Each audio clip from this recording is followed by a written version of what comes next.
এ যেন কেঁচো খুঁড়তে সাপ বের হয়ে আসার মতো ব্যাপার। সাংসদ আনোয়ারুল আজিমের খুনিকে ধরতে গিয়ে বের হলো আরেক গল্প। আর সেই গল্প বন্ধুত্বের ফাটল কিংবা দুই বন্ধুর স্বার্থের দ্বন্দ্ব কিংবা 5 কোটি টাকার গল্পও বলা যেতে পারে। কথায় আছে স্বার্থের কাছে দুনিয়া অন্ধকার। ঠিক এই স্বার্থের দ্বন্দ্বই যেন কাল হলো আনোয়ারুল আজিমের জীবনে। আক্তারুজ্জামান ও আনোয়ারুল আজিম পুরনো বন্ধু, অথচ স্বার্থের কারণে সেই বন্ধুর হাতেই প্রাণ গেল আজিমের। সম্প্রতি দুই বন্ধুর ভারতে অবৈধভাবে স্বর্ণের ব্যবসার সূত্র ধরে দ্বন্দ্ব শুরু হয়।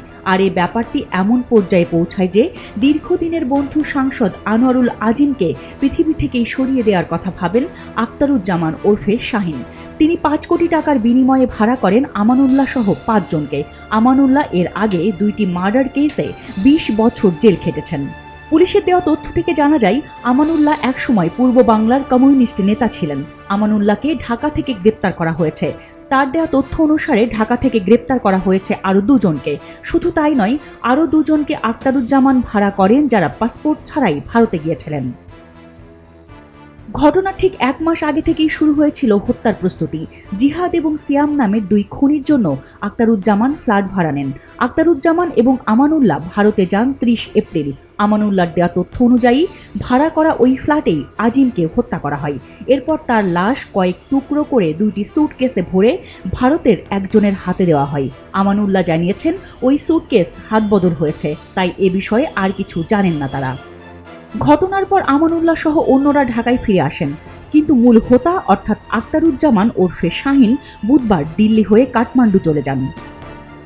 আক্তারুজ্জামান 1 বছর আগেই কলকাতার নিউ টাউন এরিয়ায় একটি বাসা ভাড়া নেন, যার মাসিক ভাড়া ছিল 1 লাখ টাকা। তিনি কলকাতায় বাসা ভাড়া নিয়েছিলেন যুক্তরাষ্ট্রের পাসপোর্ট দেখিয়ে। নিউ ইয়র্কের ব্রুকলিনেও আক্তারুজ্জামানের একটি বাড়ি আছে।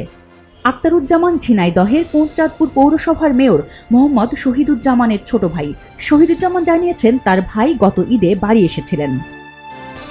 সংসদ সদস্য আনোয়ারুল আজিমের বিরুদ্ধেও চোরাচালান সহ অন্তত 21টি মামলা ছিল, যদিও পরে সেসব মামলা থেকে তিনি খালাস পান।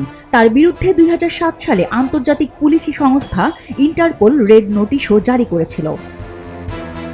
মূল হত্যাকারী সহ সহযোগীদের গ্রেপ্তার করলেও মূল হোতা আক্তারুজ্জামান ওরফে শাহিন এখনও ধরা ছোঁয়ার বাইরে। তিনি যদি যুক্তরাষ্ট্রে চলে যান, তাহলে তাকে আর নাগালে পাওয়া যাবে কিনা সেই প্রশ্নই ঘুরে ফিরে আসছে বারবার। এলো মুক্ত চিন্তার স্বাধীন দৈনিক খবরের কাগজ। এখন খবর হবে নিখাত, নির্ভীক, নিরপেক্ষ।